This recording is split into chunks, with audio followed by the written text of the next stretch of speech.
It was a gift from the Sheikh of Dubai at the time, Sheikh Rashid, to the people of Jumeirah. Now here's a question I always like to ask my guests. I'm very curious to see who knows. Where did Dubai begin? Where was the first area of Dubai? Near the port. That is exactly the right answer, because near the port we have the creek, and the creek goes and divides Dubai into two parts. So one side is called Deira, where we have the gold souk, and the other side is called Martabay, where we have the historic neighborhoods today. So these were the first settlements, these were the first villages of Dubai started around those places.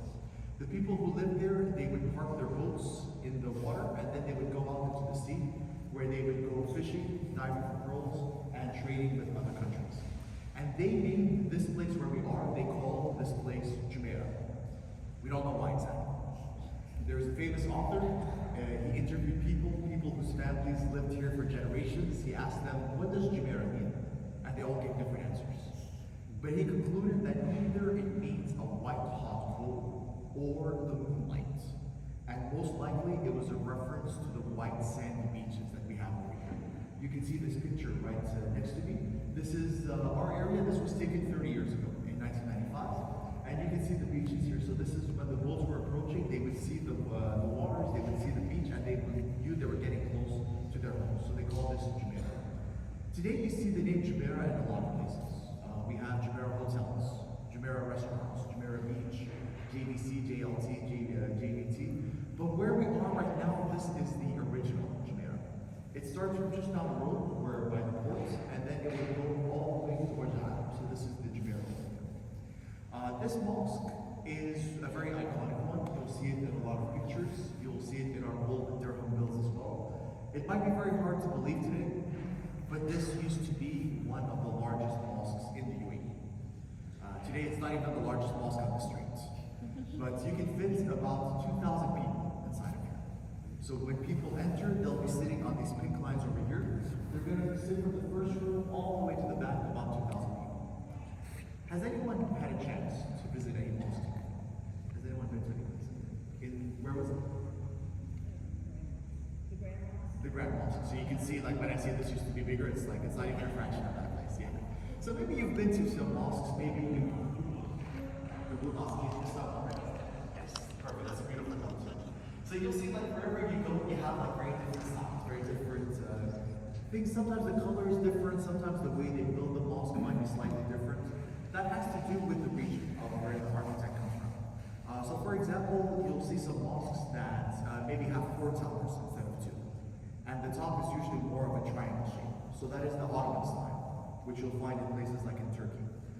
You'll see some mosques that use the color blue a lot. So the walls will be blue, the dome will be blue, and the entrance, usually there'll be a big flower design on the entrance.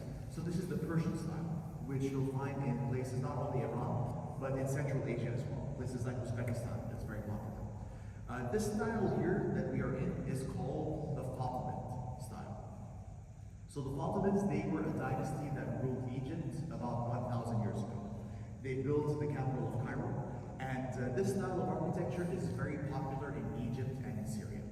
And in the 1970s, a lot of architects from Egypt and Syria, they came to the UAE, and so this is a popular style from that time. We do have different styles here. If you go down the road, we do have a Persian style mosque.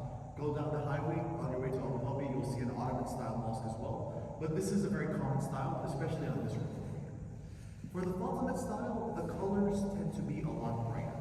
So you'll see on the outside, it's usually white or beige.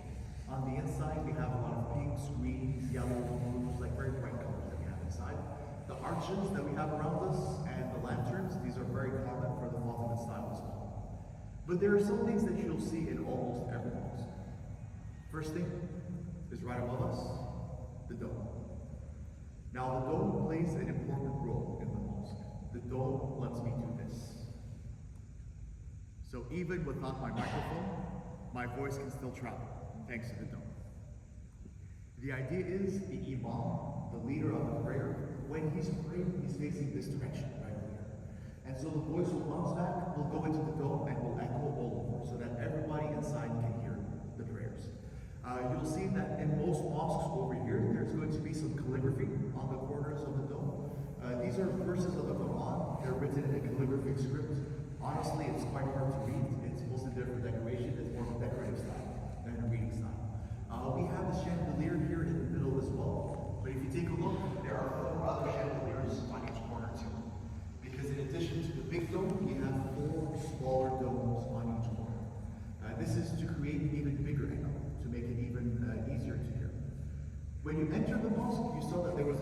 this side and a tower on that side, right? In English, we call these minarets. In Arabic, we say minar.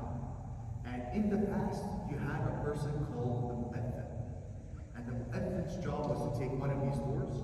Behind these doors, there are stairs. The stairs take you all the way to the top. And when you reach the top, they will announce the call to prayer 5 times a day. So the person they hired to be a mu'adhin was somebody with a very powerful voice. Someone with a very beautiful voice. Somebody very athletic, I have to imagine. It's a lot of exercise. You have to get all the way to the top and then still have enough air in the lungs to announce the line clear. These days, though, it's a lot easier. There are speakers attached to the dome, to the minarets, and everything is connected by microphone right over here. So that means that today, we don't actually need the dome. We don't really need minarets. But we still build the mosque this way. It's a symbol. It shows that this place is a house of worship. On the inside, though, there are 2 things that are very important. First thing, we try to keep the floors as clean as possible, and that actually has to do with the word mosque itself. Because in Arabic, the word for mosque is masjid. And masjid means a place where you do sujood. Now what is sujood? It's a very common action you see Muslims do in their prayers. This is sujood, right over here.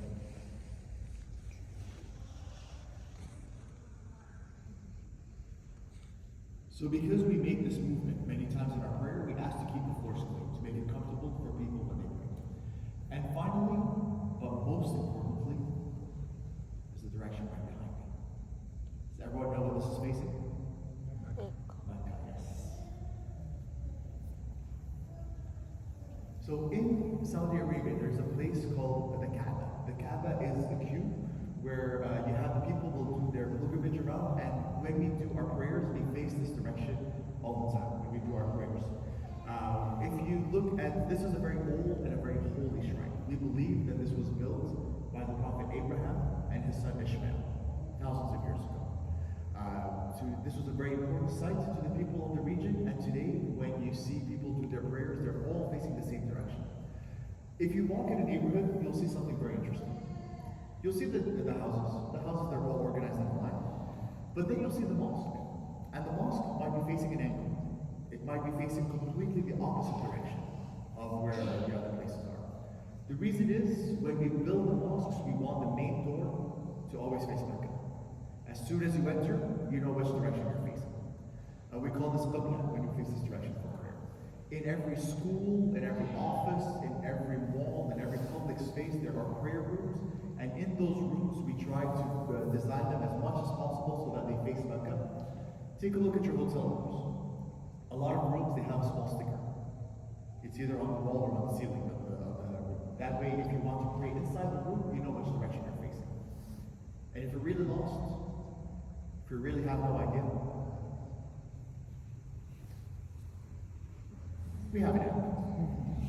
You can download the app, it shows you the direction. It's all very, very convenient these days. So the people who've lived here, the people who have lived in this region, they've been following the religion of Islam for many, many hundreds of years.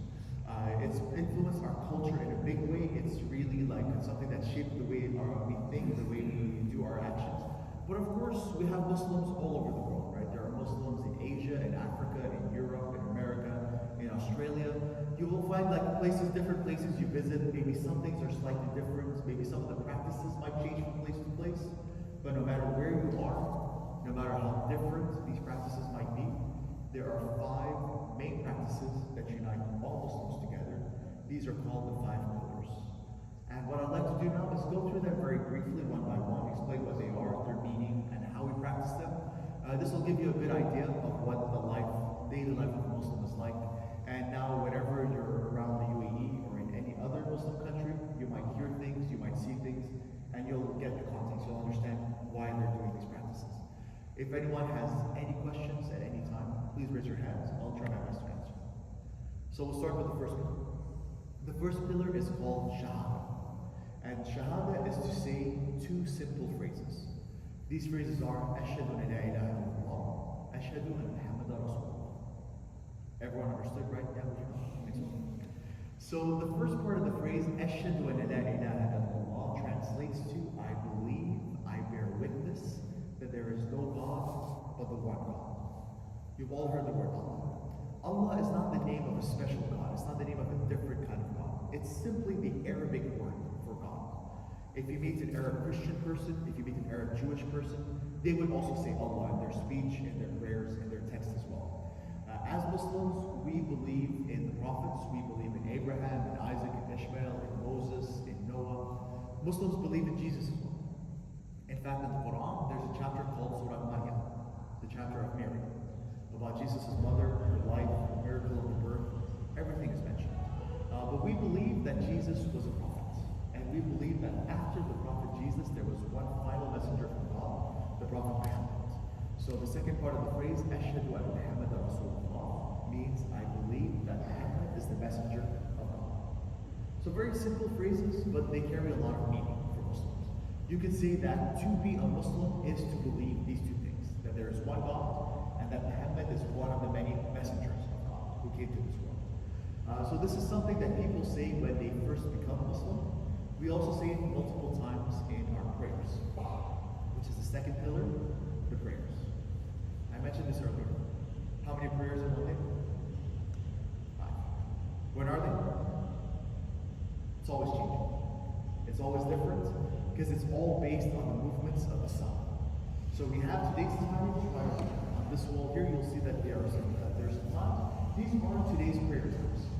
People who pay attention, they'll tell me, well, Yusuf, there are 6 times, not 5. That's because the second time, 7:01, this is not a prayer time. This is when the sun rises. And we have to finish our prayer before the sunrise. So the first prayer today was at 5:43. It's called Al-Fajr. Fajr means dawn, the dawn prayers. This is when the first light appears from the horizon. The second prayer of the day, Al-Dhuhr, 12:27. This is the noon prayers. This is when the sun is directly overhead. The afternoon prayer at 3:24. This is when the sun is at about a 45-degree angle in the sky. So traditionally you would use a stick, and when you saw the shadow and the stick, they were the same length. This is the afternoon prayers, al-Asr.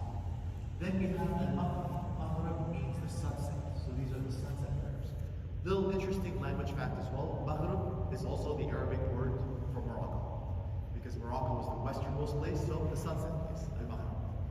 And finally we have al-Isha, which means dinner. And this is when the last light disappears from the horizon.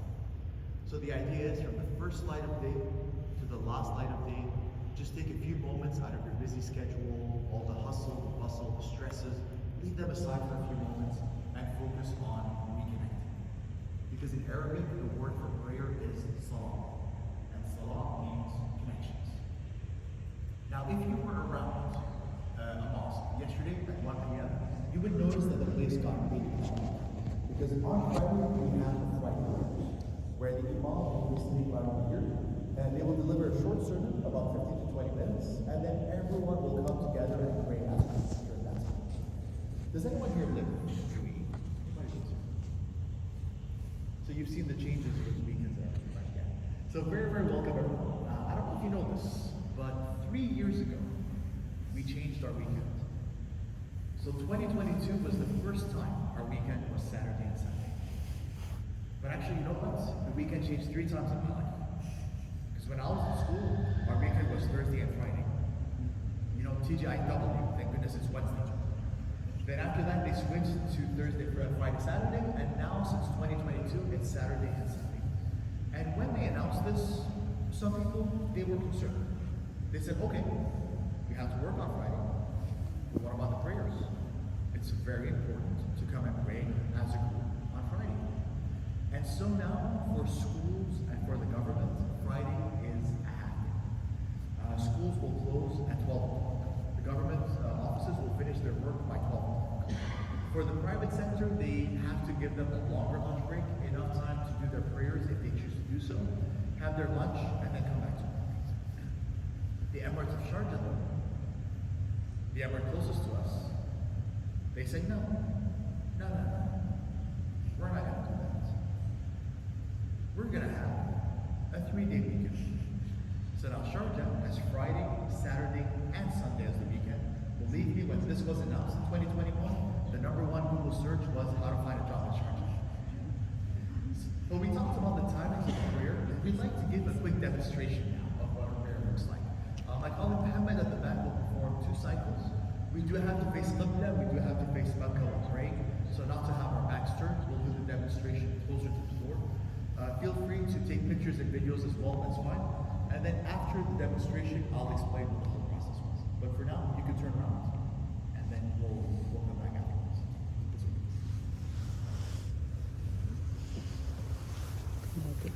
Islamo está